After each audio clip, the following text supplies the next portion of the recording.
எனவே இதை தான் அவன் செய்ய பார்க்கலாம். அதாவது அதுதான் சர்ப்பவசன சொல்கிறார்.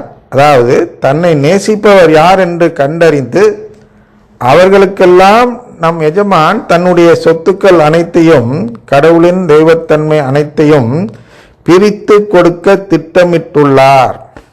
இதை சோதித்து பார்க்கதான், அதாவது யார் தன்னிடம் நேசம் வைத்துள்ளார்கள் என்பதை சோதித்து பார்க்கதான் அந்த வேலைக்கான வயலை, அதாவது திருப்பலி சடங்கை ஏற்பாடு செய்து முக்கியமான அலுவல்கள் இருக்கும் நேரத்தில் ஒவ்வொருவரையும் அழைத்து அந்த தருணத்தில் யாரெல்லாம் எஜமானனுக்கு முக்கியத்துவம் கொடுத்து மதிப்பதன் அடையாளமாக தங்கள் அலுவல்களை விட்டு வருகிறார்களோ திருப்பலி சடங்குக்கு வரும் அவர்களெல்லாம் தன்னை நேசிக்கிறவர்கள் என்று, அதாவது கடவுளை நேசிக்கிறவர்கள் என்று முடிவெடுக்கும் முறைமைதான் எஜமானன் உருவாக்கிய செயல்முறை.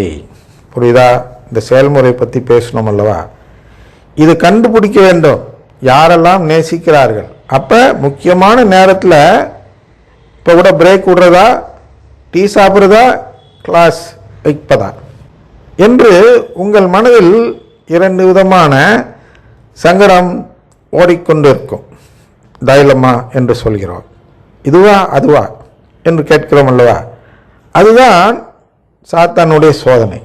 திருப்பலி நேரத்தில், அதாவது உடன்படிக்கை செய்யும் நேரத்தில், இதுவும் உடன்படிக்கை செய்யும் நேரம்தான். ஏன்னா இங்கே வார்த்தை பிட்டு கொண்டிருக்கிறோம். அந்த 4 பகுதிகள் இது ஒரு பகுதி.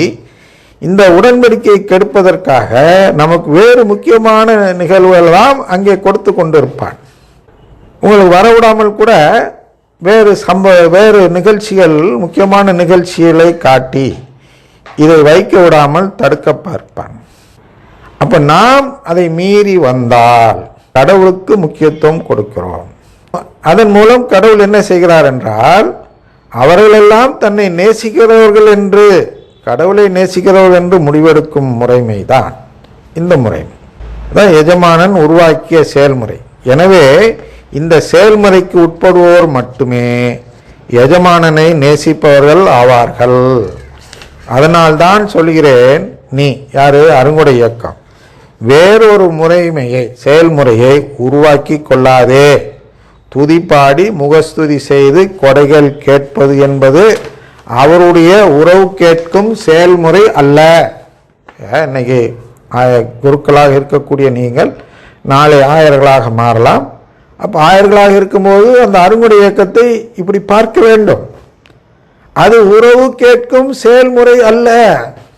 இன்றைய ஆயர்கள் அதை பார்க்கவில்லை. அதாவது மெஜாரிட்டின்னு வச்சுக்கோ, மெஜாரிட்டி ஆஃப் த தமிழக ஆயர்கள் இப்படி பார்க்காததால் இதில் என்ன தவறு இருக்கிறது என்று அதை ஃபாஸ்டர் செய்கிறார்கள். அதற்கென்று தனியாக கட்டடம் கட்டி அங்கே நல்லா ஜெவிங்க என்று அதை வளர்த்து விடுவதற்கான வேலைகளை, அதற்கு இன்னும் டொனேஷன் கொடுத்து சாப்பாடு போடுங்கெல்லாம் கொடுத்து அழைச்சிட்டு வாங்க. இந்த இது பெந்தோஸ் இதில் பிரியாணி கொடுத்து அழைக்கிறான் அல்லவா? அதுபோன்று இந்த அருங்கொடை இயக்க மையங்கள் போனீங்கன்னா சாப்பாடு நடக்கும்.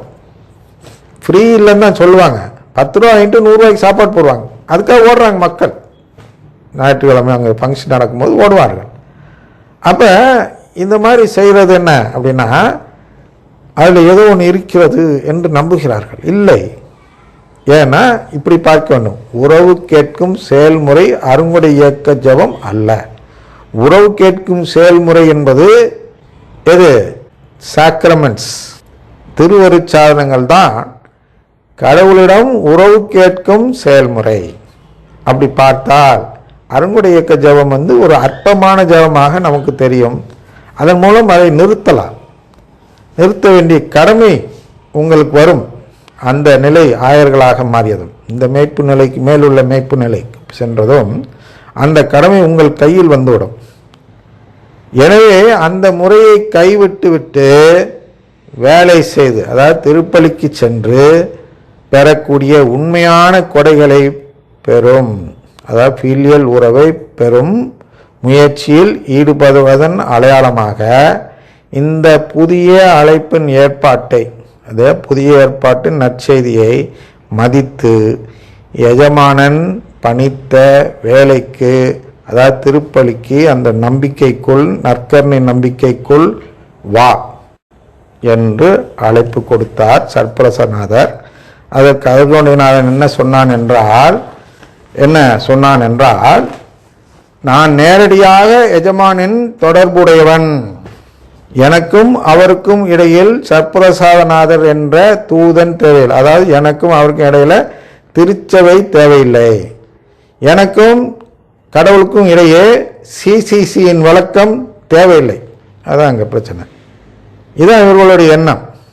அப்படிங்கிற முடிவில் தான் அவங்க செயல்படுறாங்க. அதனால தான் அவங்க இஷ்டத்துக்கு தப்பறை பேசுகிறார்கள். மேடையில் ஏறினீங்கன்னா இந்த லைசன்ஸ் டு கில் அப்படின்னு ஜேம்ஸ் பாண்ட் படத்தில் போடுவாங்க. அந்த மாதிரி தான் அறுவடைக்காரன் என்று நான் பேர் வைத்து கொண்டால் நான் எவ்வளவு தப்பறை வேண்டுமானால் பேசிக்கொண்டே போகலாம், திருச்சபை என்ன ஒன்றும் கேட்காது. அதே அந்த பேரை எடுத்து விட்டு எவ்வளோ பெரிய புக்கு வெளியிட்டாலும் அதில் உங்களுக்கு இம்ப்ரிமேச்சர் கொடுக்கறதில் பெரும் அச்சம் ஏற்படும். அது மாதிரி தான் அவர்கள். ஏன் அப்படின்னா அவங்க நேரடியாக நான் கடவுள்கிட்ட கேட்குறேன்னு சொன்னோன்னே இவங்களும் அனுமதிச்சுறாங்க, மேடையை கொடுத்துறாங்க, திருச்சபையின் மேடையை கொடுத்து இஷ்டத்துக்கு பேசிப்பான்னு விட்டுறாங்க. அது பேசல இஷ்டத்துக்கு வளர்றான், என்னென்னமோ வளர்றாங்க. மீட்பை உலகத்தில் இருக்க பாவத்தெல்லாம் போக்கணும், எல்லாரும் இதாகணும், பாவக்கரை போக வேண்டும், அப்படி இப்படின்னு என்னென்னமோ வளர்றான். அதனால் ஞாபகம் வச்சுக்கிற அளவு கூட அந்த வளரல் இல்லை. அதனால் சொல்ல முடியல, இல்லைன்னா அதையும் சொல்லலாம். நான் நேரடியாக எஜமானின் தொடர்புடையவன், எனக்கும் அவருக்கும் இடையில் சர்ப்பிரசாத நாதர் என்ற தூதன் தேவையில்லை. ஆனால் இங்கே திருச்சபை என்ற தூதன் தேவையில்லை. நீ தேவையில்லை என்பதை அடையாளமாக காட்டதான் எனக்கு பல அரிய கொடைகளை, அருங்கொடைகளை கொடுத்திருக்கிறார். யாரு? கடவுள், அதாவது எஜமான். நீ வேண்டுமானால் என் பெயரை பணித்து விட்டு. பார்த்தியா, அவர் சொல்றார். இந்த அருங்கொடை நாதன்னா, அருங்கொடைக்காரங்கெல்லாம் என்ன சொல்றாங்கன்னா, திருச்சபையே நாங்கள் தான் காப்பாற்றுறோம், நாங்கள் இல்லைன்னா திருச்சபை இல்லை சொல்றானா இல்லையா? நீங்களே அதில் சொல்லக்கூடிய 1-2 பேர் இருக்கலாம். அது இல்லை, எல்லாம் அங்கே போகிறாங்களே, இந்த ஜெபம் நடத்தினா தானே இங்கே வராங்க அப்படின்னு சொல்லக்கூடியவர்கள் ஏகப்பட்ட குருக்கள். இன்னும் சொல்ல போனால் இப்படி சொல்லி தான் பர்மிஷனே வாங்குறாங்க. ஒன்றும் தெரியாத ஆயர்களை ஏமாற்றுகிறார்கள். அங்கே போகிறவங்களெல்லாம் நாங்கள் நிறுத்தி வச்சுருக்கிறோம். அது ஒன்று அர்த்தம் எனக்கு புரியல. அங்கே போகிறவங்களை நிறுத்துறதுன்னு என்ன? இந்த காம்பவுண்ட் விட்டு அந்த காம்பவுண்டு போகாமல் பிடிச்சி இழுத்து வச்சுருக்காங்களா? அங்கே தான் இவர்கள் நற்கருணை மீது நம்பிக்கை இல்லாமல் போன உடனே இவங்களுக்கு அங்கே போய்விடுகிறார்கள், திருச்சை விட்டு வெளியேறி விடுகிறார்கள். வெறும் தலை எண்ணிக்கையை காட்டுவதற்காக அவர்களை வைத்து என்ன புண்ணியம் திருச்சபைக்கு? யோசித்து பார்க்க வேண்டும். அதில் தான் திருத்தந்தைக்கும் இப்போ உள்ள மற்ற கர்தினால் ஆயர்கள் போன்றவர்களுக்கும் பிரச்சனை வர்றது என்னன்னா, ஐயா நீ உண்மையிலே கத்தோலிக்கராக இருந்தால் இரு, இல்லைன்னா வெளியேறு என்று சொல்வது போல் திருத்தந்தை அவர்கள் பல நடவடிக்கைகள் எடுக்கிறார்கள். இவர்களும் ஒரு போய் அப்படி சொல்லிட்டீங்கன்னா எல்லாம் போயிடுவாங்க, எல்லாரும் போயிடுவாங்கன்னு அவர் போய் தடுக்கிறார்கள். ஐயா, நம்பிக்கையை வெளியேறுகிறவனை தடுத்து ஒரு புண்ணியம் இல்லை. ஏன்னா நமக்கு வேண்டியவர்கள் கடவுள் மீது அன்பு இருக்கிறவர்கள், கடவுளிடம் உறவு கேட்கிறவர்கள் தான் நமக்கு வேண்டும். இனி நாளை தொடர்வோம். தந்தை மகன் தூயாவின் பேராலே ஆமென்.